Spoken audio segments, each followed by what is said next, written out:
This is the magicwordpodcast.com.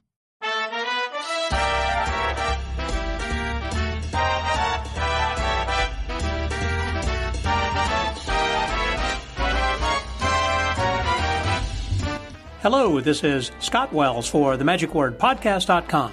This week's episode is brought to you by the Friends of the Magic Word. Those are the ones who, through their financial sponsorship, help drive this podcast and keep us going and provide us with the financial support that we need that will allow us to attend these different conventions, to pay for our domain server and hardware, software, new microphones, stuff like that.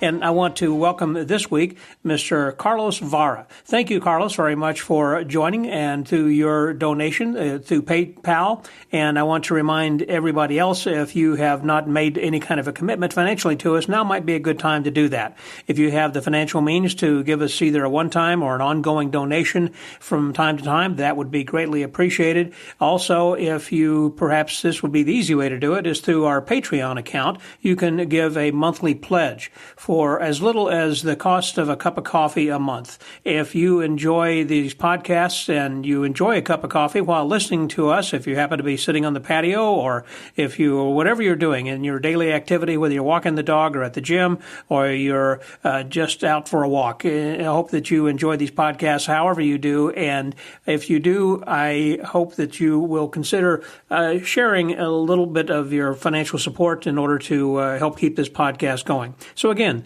welcome and thank you, Carlos, for becoming our newest friend to the Magic Word. This week's episode is going to be about magic theater. In particular, I'm talking with Carl Mercurio and Jim Vines, both of who have a magic show called the Broadway Magic Hour in New York City. Now, they have been doing this for about 8 months, and it's a family-friendly show, and it runs on the weekend, and it's not an every night type of a thing, but as they're getting their feet wet and learning more about this, they are competing with some of the other best magicians in New York City, because there are so many other venues that are going on where people can spend their money to see other magic acts in the city. For that matter, there are a lot of venues throughout the United States and the world, for that matter. I am constantly surprised by the new places that are popping up all the time. Just since the first of the year, I believe we've had several, such as Mark D'Souza had his House of Magic that had opened in Philadelphia. We also had the newest thing, I think, in Chicago called the Cosmic Underground that Kayla Drescher has been involved with. There's another one called A Hand and Eye, I believe it is, in Chicago, which is relatively new, a dinner theater kind of a place. I believe there is another magic bar in Singapore. There's a magic saloon in San Antonio. Again, just a lot of other places, in addition to those that are already successful and have actually proven that the model works. And as a result, there are a lot of people who are getting on the bandwagon, and it's not too late for you to do that. So hopefully this episode will encourage you to do that. Let me also add to your education, you might want to read this month, that's June 2025's issue of the Genie magazine. It is, I would consider this more than just a magazine. It really is an instructional manual with some fantastic ideas having to do with working in a theater and planning and scripting, and also working in a restaurant. There are various articles by various authors, contributors here this month, and I want to thank Jim Steinmeier and Julie Yang and others who have been putting together just a fantastic magazine that continues to grow and get better month after month, despite the fact that they've had to go up in price. It's just been such a good deal for so long. It's been a long time coming, and I'm sure we've all just kind of kept our fingers crossed that they weren't going to be raising the price, but they finally have, and rightly so. You really get a lot for your money, and particularly this month, if you are interested in learning more about how that you can put together your own show and find a theater, and actually from the business side of magic, there are a lot of good articles and good contributions in that June issue of Genie magazine, as there are several good suggestions that are offered this week by Carl Mercurio and Jim Vines, who happen to be my guests here this week. So I'm going to turn it over to them. So please welcome my guests, Carl Mercurio and Jim Vines, here on The Magic Word.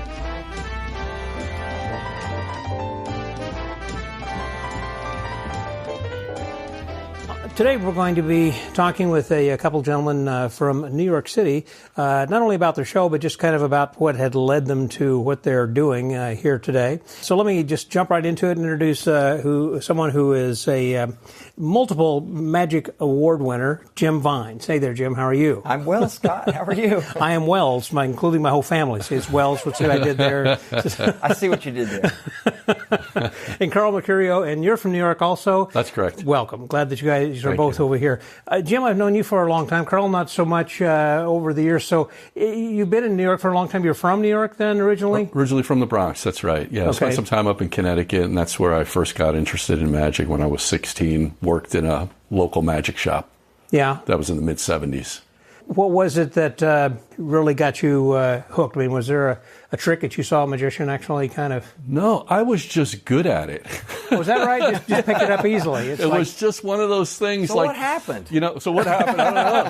You know how you play the piano and those kids, they just can start playing? Yeah. I don't know. I walked into a magic shop when I was 16, and 6 months later I was a salesman there. Really? Doing the job. Yeah. Just not at Tannen's or anything? No, this was up in Connecticut. Connecticut, yeah, I'm sorry. Yeah, and I just took to it really well, and it was one of the few things I was good at, actually. Yeah. It's sleight of hand in particular, or just kind of learning? Okay. Yeah, general sleight of hand. Mm-hmm. Yeah, I started mostly doing close-up magic, and then sort of like everybody over time graduated to stage and cabaret. I was about to ask, did you ever do any big illusions and doing doves and rabbits and anything then as well? So. Well, Jim and I do some illusions now, but mostly I did more close-up and cabaret. I spent a lot of time as a bar magician up in the Bronx. My brother owned a bar up there. And then I perform all around New York City, mostly in cabaret settings. Talking about bar magic, I just was listening to a recent online lecture with Doc Eason. He was promoting his book, Cocktails and Doctails, and he had a lot of really interesting stories, as you can imagine, coming through the Tower Bar and Restaurant over the years that was owned by John Denver, going way back. But anyhow, so when you were working the bar, did you have anything that was particularly interesting? It's a story. Nothing that I would want to share for public consumption. Okay. It was a pretty rough and tumble bar in the Bronx. No, just a rough and tumble bar in the Bronx, and a lot of crazy stuff happened. We can use our imagination. Yeah, you can use your imagination for that. Did you have like a favorite trick then? Also, I mean, like where Doc has a card on the ceiling through the fan. But yeah, I did a multiple, and this is in a lecture notes that I wrote, over 20 years ago. I did a repeat coin under rocks glass routine, sort of inspired by Al Goshman. Mm-hmm. And I also did, some of the Heba Haba Al inspired card under glass type stuff. So, pretty standard bar magic stuff, but I put my own twist on it. Did you learn from videos, or had you gone and actually seen these guys at work, like in Chicago? So I learned, I saw Heba Haba Al on video. Al Goshman I saw in person a couple of times. Where was he? He was he came up in Connecticut. Oh, he did? To lecture, and he did his act up there. So I saw that live, and then I read the Pat Page book that he wrote with Al Goshman on Al's act, so I kind of got a lot of information from that as well. Al, I think, was on a lecture tour, and I want to say that would have been around 78. Does that sound about right? That's about right, yeah. I started in magic in 76. Well, there you go. Yeah. That was kind of the same way with me. That's why I remember him coming through. And I met and George Schindler, I think, was shortly thereafter, and they were selling lecture notes. And I said, "You got to pay for lecture notes? I mean, what is this, like college?" I didn't quite understand what was going on then with that. So what was the title of your lecture notes? Bar None. Bar None. The Bar Magic of Carl Mercurio. And so it was all mainly about bar magic and things you could do of interacting with patrons? Yeah, a lot of that. I mean, I did, I'm a pretty lively personality when I perform. I have a lot of energy, so that fit in really well with the bar crowd. Mm-hmm. Yeah, and I did some Eddie Fector stuff as to, Be Honest, What Is It? And some effects along those lines, yeah. But I guess I would say that my stuff was a little bit of challenge-oriented. I grew up watching a lot of Slidini, and I saw him live as well, and he always had that, I think he caught something kind of thing. So, and that, again, worked very well, that sort of challenge approach to the bar. Did you ever take any lessons from Tony? No, I did not. You're one of the few people who didn't. Everyone else says I was a student of Slidini. You're one who said I wasn't. Okay. But I did meet him. You did meet him. Yeah. did you ever go and visit some of the other people? I mentioned, let's say, like Doc Eason. Did you ever go out in the tower, or have you seen? I did not. Any other, no. like Tom Mullica or anybody else work? Just on video. Okay, but not live or whatever. Yeah, that's right. Yeah. It was something to see. How about Del Rey?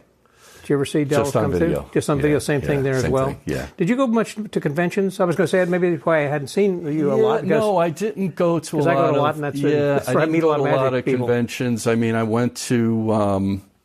I was doing magic in the 70s. I went to university. I guess I kind of dropped out of the scene a little bit and picked it back up in the 90s. Mm-hmm. Yeah, so there was kind of a gap in there. Back into bar magic then, or restaurant? Bar magic and magic in general. Uh-huh. Yeah.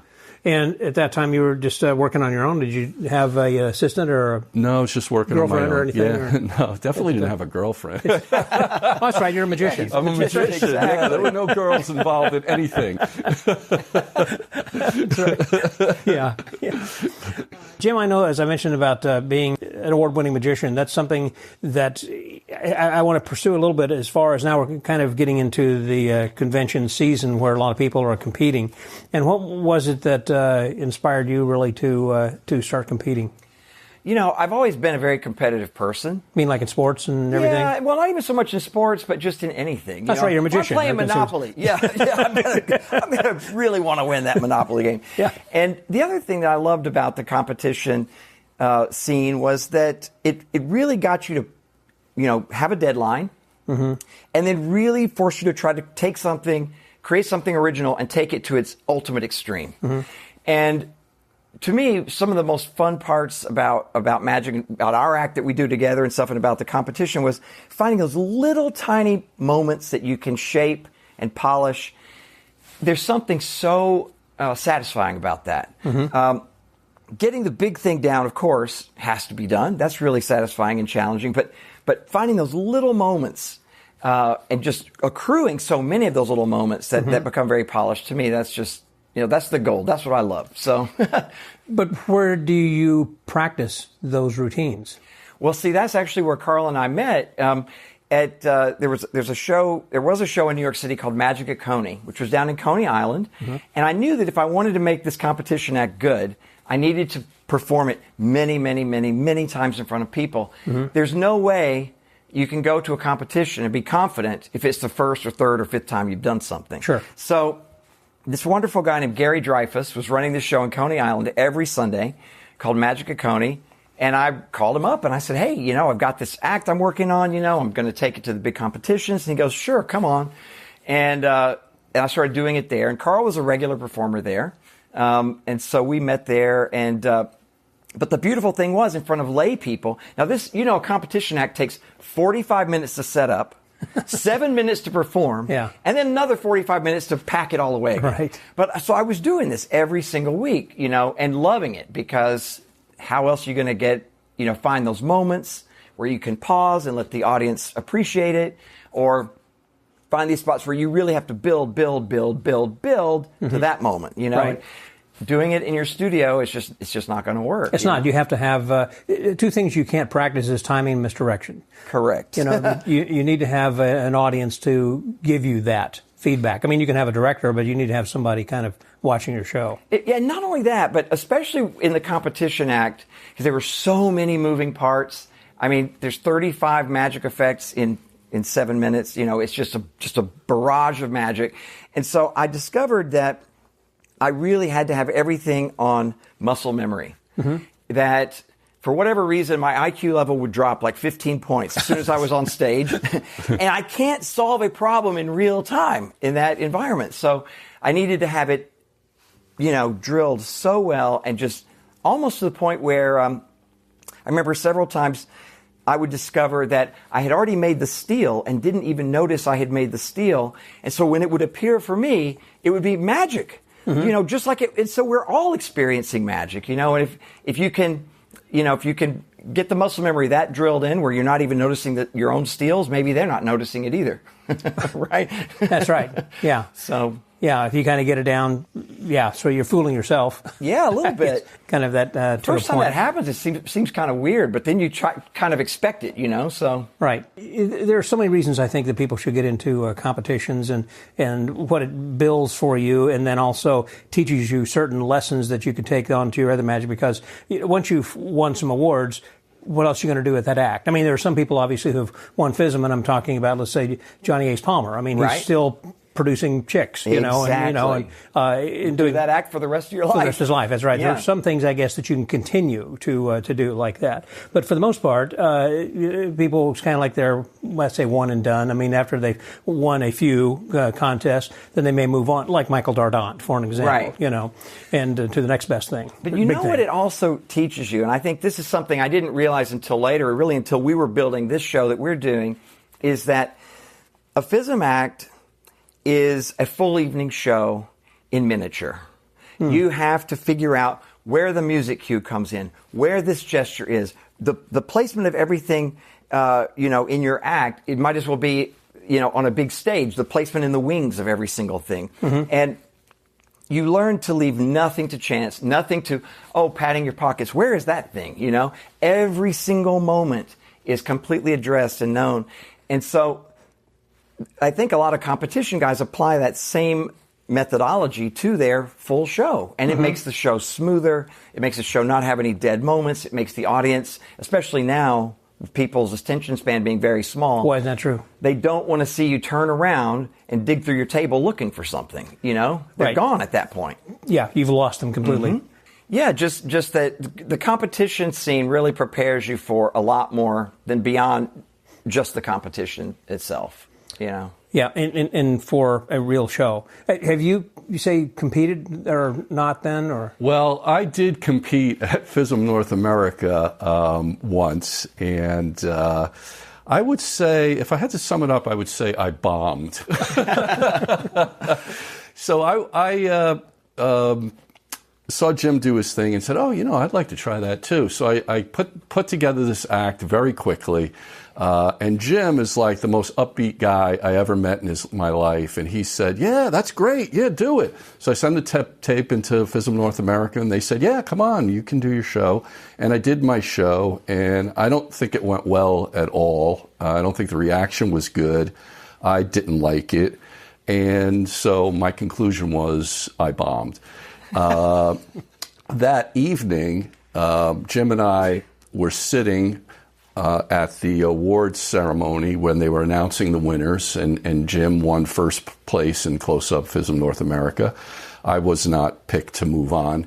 And then he went up and got his award, which is a beautiful statue that was made by an artist that... Victor Bucco. Yeah. Oh, Vic, that's right. Yeah. Here in Buffalo. Yeah, and he came back to his seat. I was sitting kind of next to him, licking my wounds, and he said, by the way, this is created by a famous artist. It's going to be in the Smith. He's in the Smithsonian. I said, man, you had to rub that into it too. Not only I lose, but I lost that trophy. It's worth so much even more. Man, that was trying rough. to encourage you to go back the next year. So I did learn that Jim is very, very upbeat. But you got to make sure that it fits you. What I hear kind of between the two of you is that you had really taken it seriously from the standpoint of practicing, the little and polishing the fine points and doing it over and over. You were creating an act, but it's like, okay, I got that, and so it's time for lunch. Yeah, I mean, you weren't taking it. Sounds like as serious. As I didn't take it as seriously. I kind of threw together some stuff. I really didn't fully understand what was involved in creating a real competition act. It was sort of what I would do for lay people. You know, sort of the act. There were elements from my bar magic act in there, and I just kind of strung the thing together. And I remember Mark DeSouza came up to me afterwards. He said, man, it's good, but you just can't do that stuff for magicians because they're not going to appreciate it. And he was right.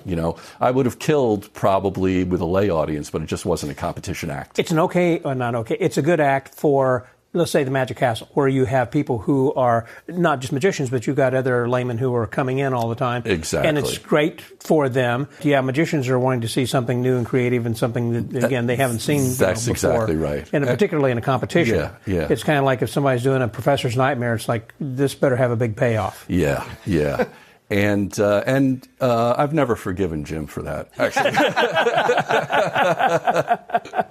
But, this is sort of like, in our show, our character is very different as well. He's the lovable trickster, and I'm the guy who believes in magic. And so it's sort of like you can kind of see how this is going. I mean, he's really good with crowd work, and I'm not good with crowd work. We sort of have our strengths and we sort of complement each other that way. So just talking about that made me think about how that fits together, Yeah, it really do. We work together really, really well because, as he said, I'm the one who is playing a joke or doing something quote unquote evil, during the show. And he's the one who's trying to police me. Kids, we have one bit in our show, which is our presentation of light heavy. And at one point, I'm making a kid's arm wave a wand so that the box can't be lifted up, right? And after the show, a little girl came up and she said to me, "Don't ever touch my brother's arm again like that." Oh, really? Yeah. Well, yes, ma'am. Like she took it seriously. And it kind of really dawned on me how these kids and people are viewing us, viewing our personalities, and they're really getting it. The adults get it, but they see the humor and joke in it. And the kids get it, but they're a little more, serious about it. It's quite fun. Right. What I'm hearing then also is how you have a different dynamic. You each have your own personalities, much like the illusionists, because that works because you have these 6 or 7 different personalities who you've got an inventor, a jokester, an escape, people who are doing something different as opposed to one guy trying to do all of it. Exactly. So there are not a lot of acts who are out there who work in tandem. I mean, Siegfried and Roy and others that you can name. Right. But there seem to be few and far apart. But the important thing is they each have their own personality, and the audience has to be able to detect that.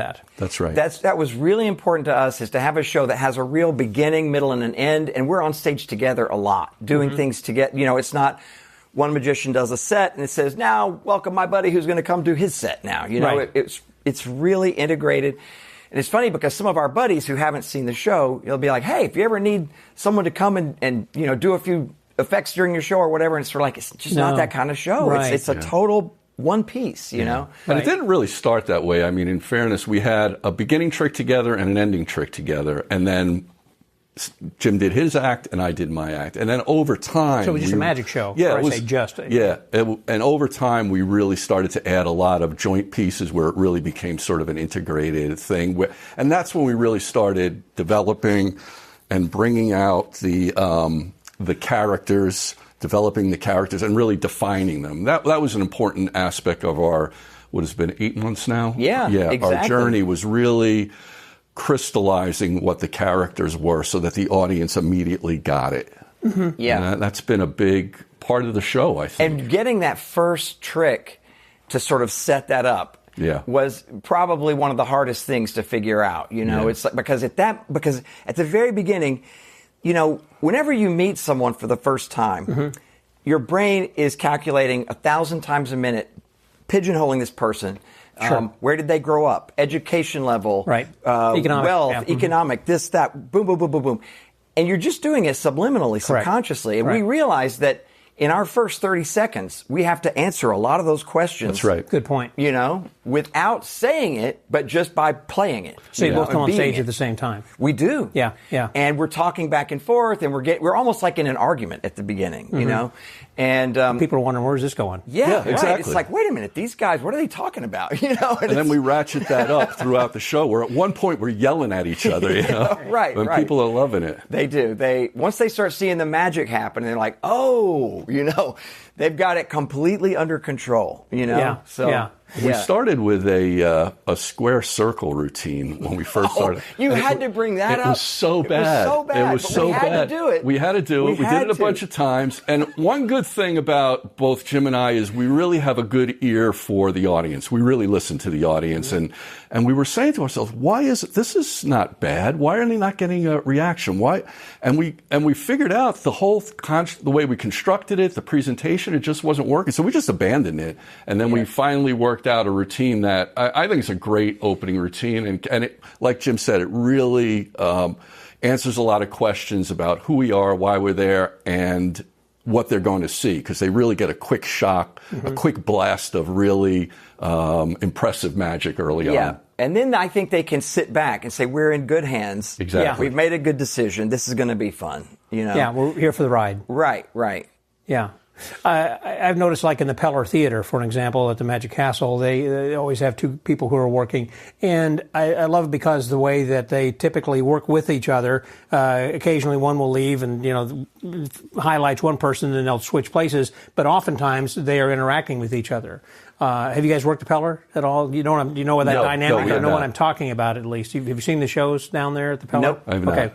You need to go out and check that out. But I mean, that is exactly what you're talking about, how that kind of tends to gel. Another group of guys, a couple of them, the Zubricks in the Zubrick Theater I've down there. seen them. They are incredible. They are. And, when they're doing like the Cuba Libre, one's doing it and then the other one, lifts it or whatever, and it goes back and forth, and that makes perfect sense. That levitation they do. Yes. Mm-hmm. Astounding. Yeah. I love their whole theater, the way it's, from the moment you come in, you're in their world of magic. Every single detail is designed to bring you into their world, and it all supports the show. It's just incredible. Yeah. Yeah, they've got just a great show. And that's what I was going to say. If you hadn't seen it, I'm glad that you did. Yeah. So this way, I recommend other people to go see that as well down in Sarasota.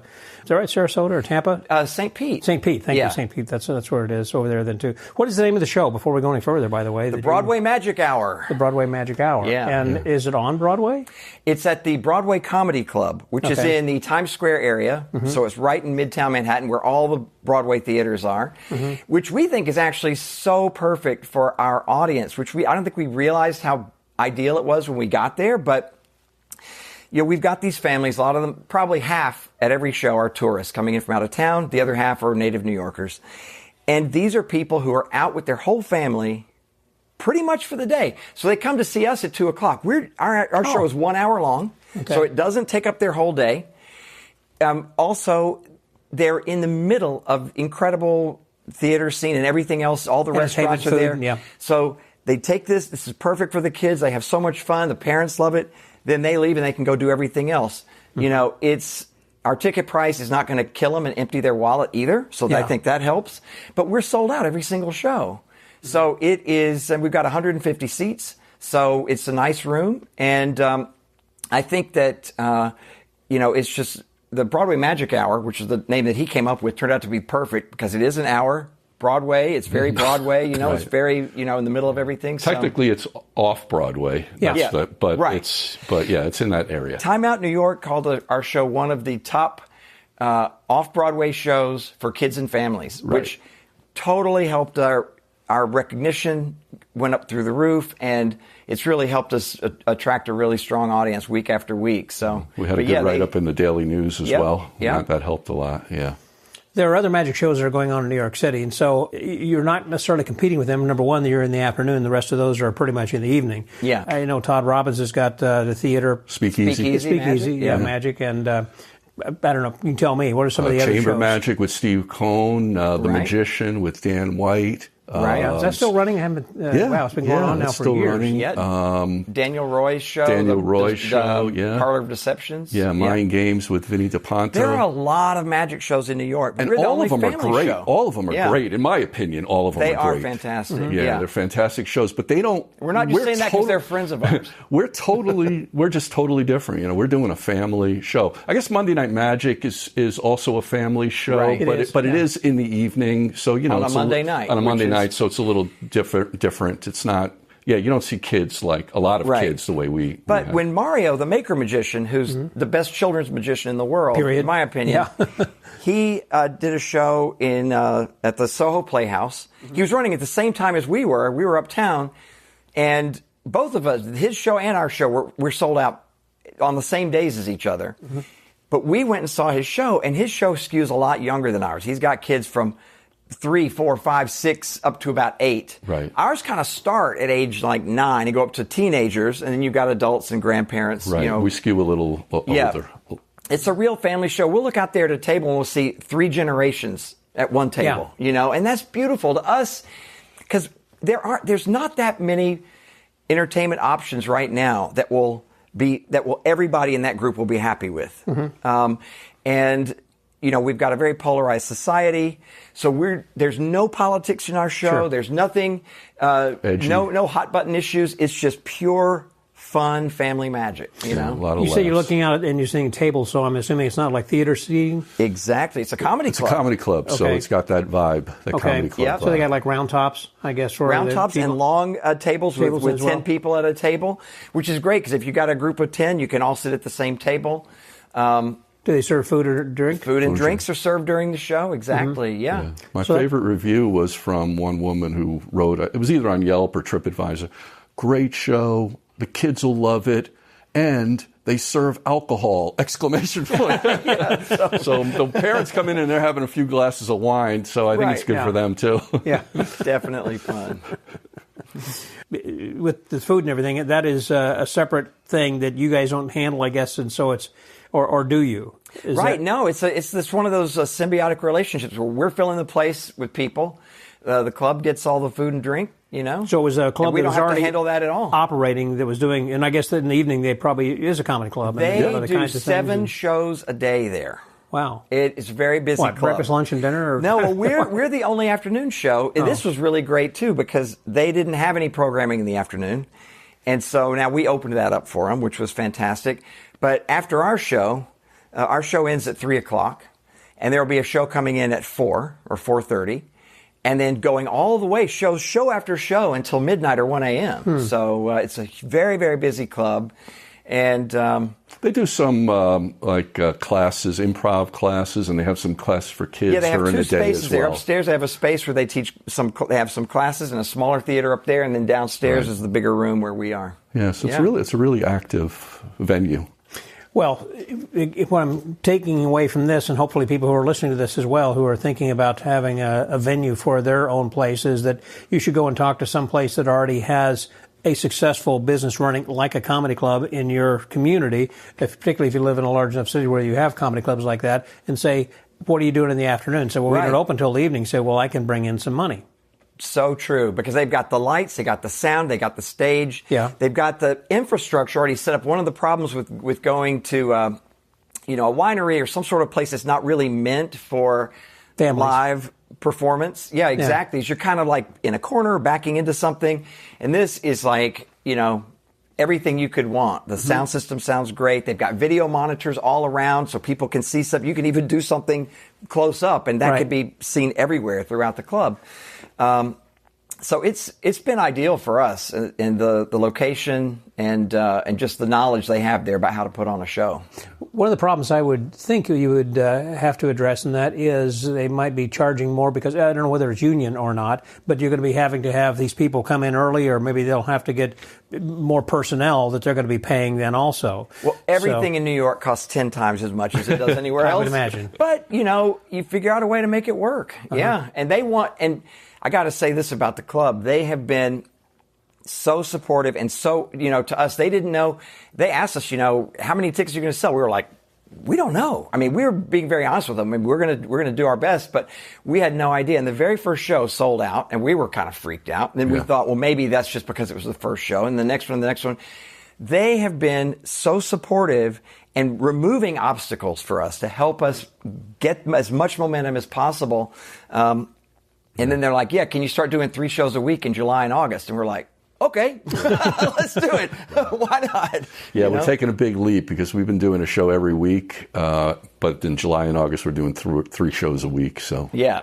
So how do you put butts in seats? I mean, do you use half-price tickets there, or any other kind of a broker? We started by doing that, but we've discontinued that. At first, we were doing, we were saying, 40% discount if you use the code MAGIC, or depending on the place we were advertising, we'd have a different code in different places so we could kind of track what was working. But yeah, it seems like it's a lot of word of mouth. One of the wait staff there came up to me one time and she said, in addition to working here, I also work as a babysitter. And I heard the kids and the family that I was babysitting for talking about your show. Oh, amazing. And I said, I work there. Yeah. And so the word is getting around. I think that if you have a show that people want to see, it's pretty easy to sell. Well, that first time, whenever you were talking about having a full show, that just doesn't happen because you put a sign out front. I mean, I would think that you have to invite your friends and neighbors and say, hey, look, we're having a show. I want you to come and see us. And a buddy of mine named Zach Gartrell, who is in New York City, who's a really great family entertainer, he gave me some tips on online marketing. And so I basically took the tips, did what he said. And he said, if you do this, you'll fill up the house. And I was like, really? Come on, no way. And I tried it, and we did. Now, I'm not saying it was all related to that, but it certainly helped. And that's the beautiful thing about online marketing now is you can be very, very targeted, very granular. You're going to want to figure out who your audience is. Mm-hmm. And then once you know who they are, and not try to market to the whole world. That's a very important part. The smaller, the better. Right. Yeah. Because you can target that. Certainly, I know Facebook and everybody has different ways. Exactly. Instagram, et cetera, like that. Well, what are a couple of tips that you can share that he had given you? The number one thing I would say is find where your audience is getting their information from. For example, there are some websites that are more geared toward millennials and the nightclub people. So if you're going after them, you've got to be aware of what those websites are. Do some placements on those sites, because actually that's in a lot of cases that takes all the hard work, all the sort of granular knowledge you have to know from Facebook. You don't have to do it because those websites have already figured it out for that's you, true. right? Yeah. So you do interviews there and stuff like that. And so we found a few places, that work for us. And I'm not going to divulge what they are, but they work for us. And Jim's being modest. I mean, he's really a whiz at marketing and direct marketing and email marketing and all these websites and search engine optimization and all these things I know nothing about. He's really driven that and has done a great job with it. Yeah, I again think that you have to use all the tools in your toolbox, and some people actually use social media people. I mean, there are degrees that people are getting in college, and you might be able to get somebody to kind of be a personal assistant to add on. Especially, think about it, someone who's just coming out of college, not only the right age to do it, mm-hmm. but they also know all the latest stuff, and they're looking for a resume builder. Good point. It's probably the perfect person who will work.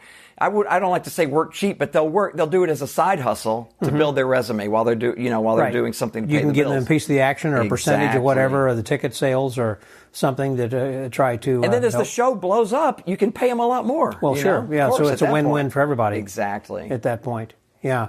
Do you change the show? I mean, you've been doing it for 8 months, and you said like in Square Circle and some other things, you kind of moved on, and you kind of decide what works. You had to bring that up. What doesn't work. I would say that we don't actively change it day to day. So like week to week, you wouldn't see the difference, but over the 8-month period, it's changed a lot. So it's kind of changing constantly, but gradually. Mm-hmm. Yeah. Almost organically, that... Would you say organically? I mean, we've always got 3 or 4 things that we're talking about and thinking about and kind of bouncing back and forth lines and concepts and I really want to do this, and what if we did that? And it reaches a critical mass where suddenly we say, we have so many bits for this routine, and it just feels like we need to move it into the show. What are we going to... And then it's hard. You got to take something out. Then you got to take something out because we're really limited to that hour. That 1 hour. We want to keep it to an hour, yeah.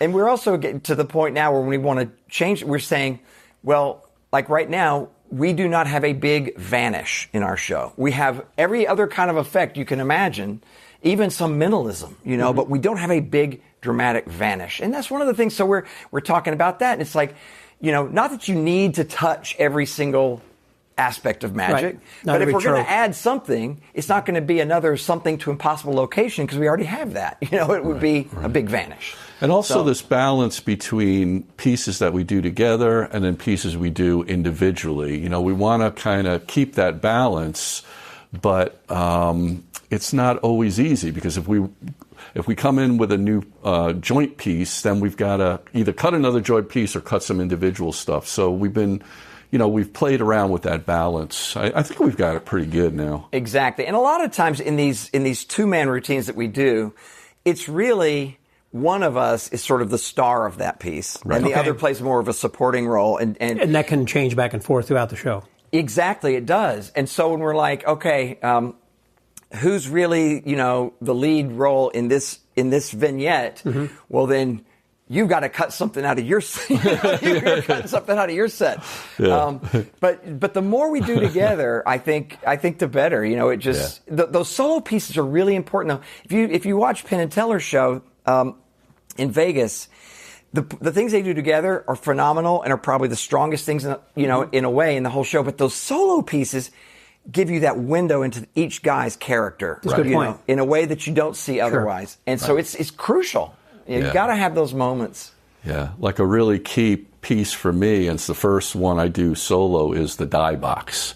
Mm-hmm. And I'm just messing with the kids the whole time, and they're screaming and yelling. It's outrageous what he does with that. Yeah, and that is a perfect example of that, establishing the character. And then Jim does the silk to egg, and he's got just a beautiful presentation, and it's the same kind of thing. He just really brings them in and shows them the possibility of magic. Yeah. So those are some things that you don't want to get rid of or swap out then with some of your other routines, because those are solid and you're still kind of fine-tuning, some of the issues, Right. And it comes to a point where you say everything is strong enough where you don't want to take anything out. Right. But so whatever the new piece is, we just have to be so wild about it that we just can't not do it, And that's a fun place to get to, because then you say it had to be strong to get rid of this other thing, The other thing that develops over time is sort of your ability to interact with the audience and bring them into sort of the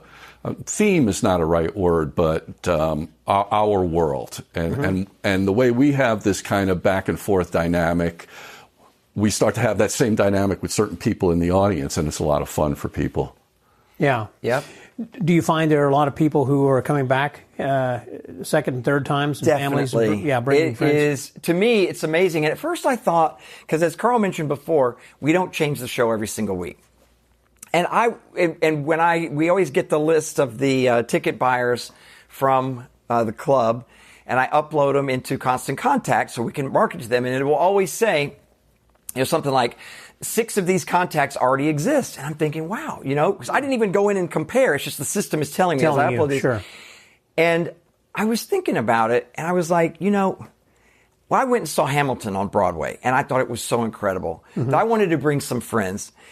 If I brought those friends and now they did a whole bunch of different songs, I'd say, no, do the thing I saw that I liked. Oh, I like that. You're saying. Sure. Right. So I think that's part of what it is. Yeah. And we've had definitely grandparents, they come with one group of their grandkids, and then they say, oh, we were here with our other grandkids, now we're here with the other grandkids. So they're definitely coming back for more. Right. Well, that's what I was wondering about as far as changing up your show. You may not want to change it because they're coming back to, it's like, again, playing songs. You want to go and hear the ones that are that were on the album or the CD or whatever, that you're used to hearing. I don't want to hear something new necessarily. I want to hear these because it reminds me of a particular thing. And so, like in that case, it would remind them of a good time they had with their grandkids when they were there before. But it's nice to maybe have one new thing that they didn't see the last time.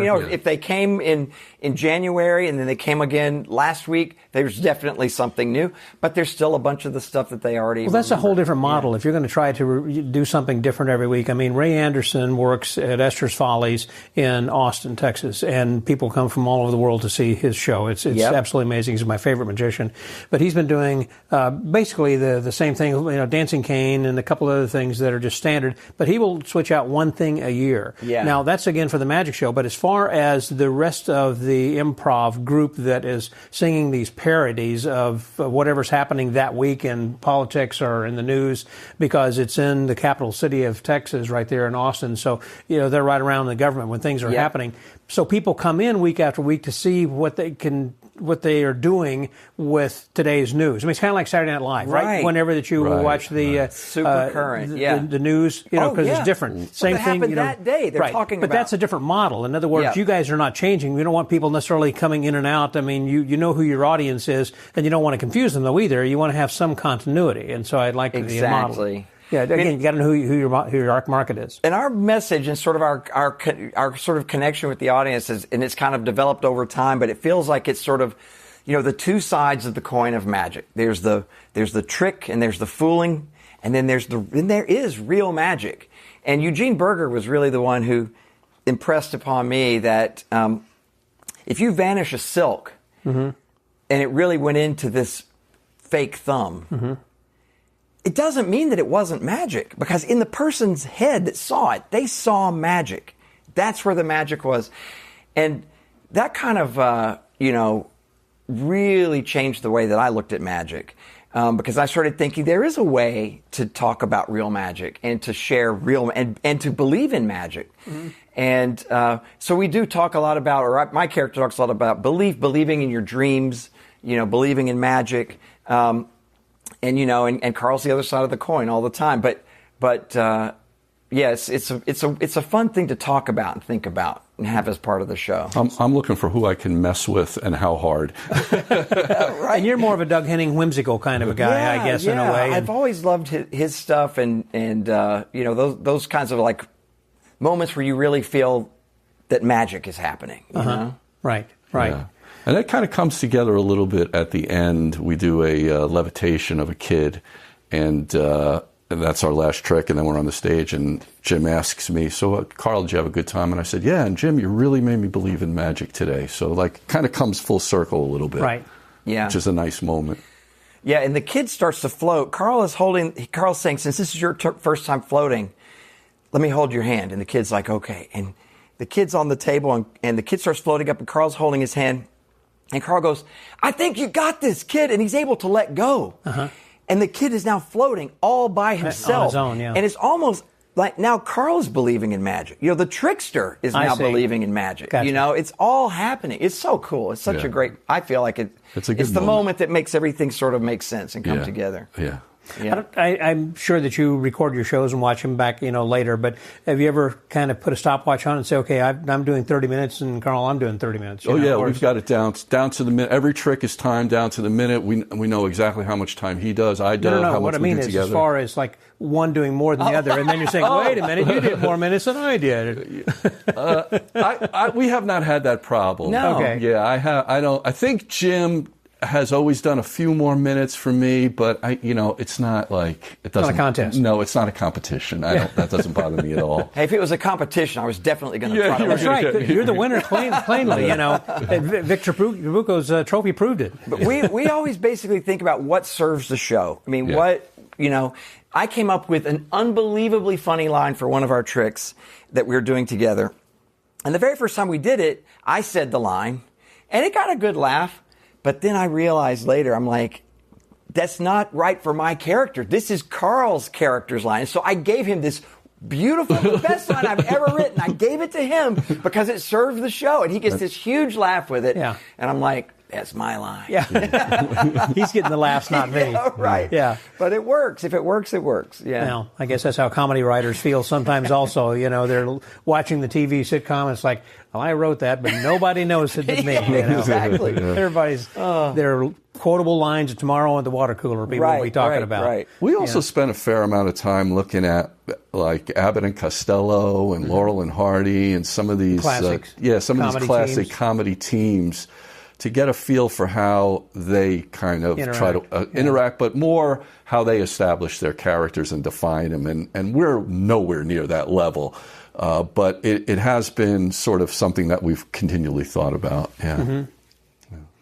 I think you have to. You have to keep going and growing, and it can't be something, again, that's going to be stagnant. And it sounds like that you've got a lot of lines and things that and tricks and things you can kind of swap in and out and, again, continue to polish. But that's not something that you're doing on necessarily a regular basis. You're going to work with what's working. Right. And keep the audience coming back. Yeah. Exactly. The other thing we're really proud of is there's literally not a dead moment in the show. I mean, it's a solid hour where there's no dead time. And that, to me, is the best possible show, where there's just no dead moments. Do you have plateaus and valleys? And what I mean by that, of bringing the audience down, so where it's more of an emotional kind of a thing, and then have something that has some laughter, or is it just kind of peak laughter after one after the other? I mean, you're trying to get more laughs, or do you have emotional roller coaster? Yeah, I would say there's peaks and valleys, and some of that is just the fact that we're doing a piece together, and that's one dynamic. Then Jim's doing something, that's another dynamic. And then when I do something, so there's definitely a roller coaster. But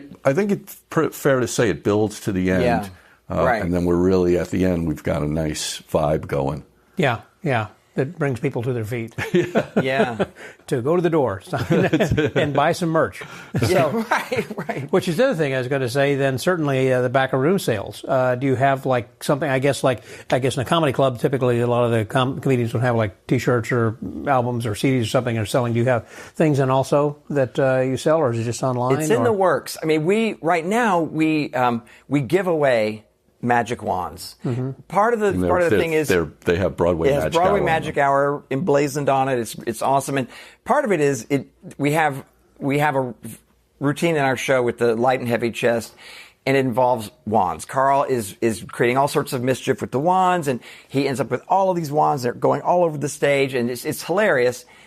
And so everybody in the audience, the wands are like part of the show, and there's other stuff with the wands in the show, and so everybody wants a wand. I mean, even parents are like, can I have a wand too? So we have someone at the door at the end of the show who is handing out wands to every kid and every adult that wants one as well. But, we were thinking that may be a lost opportunity for merch. I mean, it could be something we sell. We wouldn't want to go crazy with it, but it may be something that we do down the road. And the club has certainly said, you guys need to be selling stuff. So, you do. Yeah, exactly. So we haven't even done that yet. Yeah. But that's coming. That's definitely coming. Yeah, you can just start with one thing and see how that grows from there, saying, well, actually, people are interested in, because people, I believe, want to take home a piece of you, not just a memory, but something that would be like a wand or whatever that they're looking at whenever their kids are playing with this or whatever, said, oh, I got this, or they take it to school or whatever, and they're talking about the show. Exactly. So, yeah. It spreads the word of mouth. It becomes when they do, they'll come up after the show. I do the trick, the Woody Aragon trick with the torn cards, and they'll bring those up and ask us to sign those. Oh, really? And they'll keep them, and it's like torn a good pieces. luck charm. Wow. Yeah, okay. Exactly. Especially when they match. That's always better. They come up with the matching pieces. But also, we give out some fake $100 bills as part of one of the routines, and they often come up and ask for autographs for that as well. Exactly. Yeah. So where are you going to be going from here? I mean, as far as you've got some things kind of in the works, but do you see any end to this, or this you want to take to a different location, or you want to expand? Since you're selling out at this. Do you want to? What's the long-term plan? We're super happy. We're afraid to change anything at this point. Yeah. Okay. No, I'm just wondering, as far as the business model goes. It's like it's working. You could recreate this maybe other places and have maybe teach another group or a couple of guys or gals to do something, or. Yeah, we're just having so much fun doing it. I can't imagine franchises. What I guess I'm trying to say. I hear what you're saying. Yeah. No, that sounds like work. We're all about having fun. Yeah, no, we've just got so much support where we are. The location is perfect. So we're kind of we want to at least get through our first year anniversary, which will be at the first week of August. Right. And we're going to try to do some big promotions around that with some of the. It's funny, like a local news channel in New York City will have 5 million viewers, so we're going to approach some of our local news channels, which is like major media anywhere else, which is great, and see if we can get some traction from that. And, but yeah, as far as, how do we grow it? It feels like just having a sold out show every week is much growth as we could ever hope for, Yeah, I think, as we said, our next sort of goal is more than one show a week. We want to see if can we fill the house 2 or 3 times a week. I think that's an open question. So what day of the week are you doing? On Saturdays, or is it? We're doing Saturdays now. Sometimes we do Sundays. And when we're doing 3 a week, it'll be like 2 on Saturday, 1 on Sunday, or 1 on Friday and 2 on Saturday. And during the summer months, we think there will be a lot of, of course, a lot of tourists in New York City, and kids are off from school, so they can come on a Friday. Exactly. We think. Yeah. Yeah. Friday in the city is almost like weekend day. A lot of businesses also, offices will be like, work half day. Work half day or even whole day. Even after COVID, they were like, take the whole day off on Friday, work from home. Yeah. So well, I know some companies do 980s, so working 9 days, and then they get off in at every other Friday. Oh, yeah. Yeah, that works, too. They get a 3-day weekend like that. Exactly. Yeah. Well, as we close, thank you guys very much. Where can people go to get more information? What's the website or tickets and all that? BroadwayMagicHour.com. Okay. Yeah. Easy enough. And then my final question is about what your magic word is. Let me ask you then, Carl. What is my magic word? Yeah. What's your philosophy of life? What's important to you? Oh, what's important to me? Yeah. Wow. Can you summarize that in a word? In a word. Yeah. I think if I had to summarize something that I would like to have more of and give more of, just kindness. I like it. Kindness is my word. Mm-hmm. Good. Be kind. Yeah. Belief. Yeah. Belief. Okay. Yeah. Anything is possible. Anything is possible. That's 3 words. But belief. I think that Siegfried said that. Anything is possible. I can't do it in his with that Austrian accent. And don't compete in FISM if your act sucks. That's the other thing I would add. Another good advice, particularly this year. Yeah, with FISM coming up. Guys, thanks very much. I appreciate it. Thank you, For Scott. the Magic Word Podcast, that was Carl Mercurio and Jim Vines. This is Scotty out.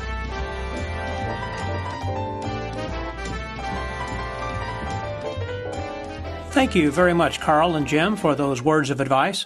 I think it was kind of interesting that we started off with this podcast episode talking about how they really kind of got into magic as far as their contests and being competitors, not only in the magic community, but kind of competing with each other, and what it's like actually to work with someone else on stage, because a lot of times, most of the magicians work in one. It's more or less a one-man show, but this is unique in which there are 2 people working and have to actually make room for the other person because they're both the stars. One does not outshine the other. And so I hope that kind of came through also, that you got the idea about how, if you are thinking about working with somebody else in your show, how you can also make them the co-star, quite literally, in your show or your show together, I should say. And so not only talking about that, but then, of course, there are ideas about the theater and different ways of trying to market. And I hope that this has provided you with some good ideas, perhaps that you might kind of put in the back of your mind, or maybe the front of your mind, to think about putting together something of your own. We're going to continue this conversation next week, not with these 2 gentlemen, but we have 2 others who have had a lot of success with their show over a long number of years in another venue. I'll give you a clue. They're in Indianapolis, Indiana. For those of you who know, you know. So we'll be talking with that couple next week here on this episode. If you have not yet subscribed to the pod letter, please do, because apparently other people like it, because it has been nominated for a FISM Award as the best newsletter in the magic community. So why don't you subscribe and find out what everyone's talking about and why it got nominated. I think it's got some good stuff in there, and it's not very long. It's just enough to let you know who's going to be on the episode from week to week, and also some suggestions from the archives and some links that might be of help to you then as well. And I also hope that while you're doing that, you might even think about going to the FISM website, if you have not yet done that, and vote for that newsletter, or as I call it, a pod letter, as being the best magic newsletter in the world, as well as this podcast, as me being the best magic podcaster in the world, if I can be so humble. Wow. It's funny coming out of my lips saying that. Well, okay, that's enough here for this week. So until next week, stay well, get booked, and remember to be kind and believe that anything is possible. This is Scotty out.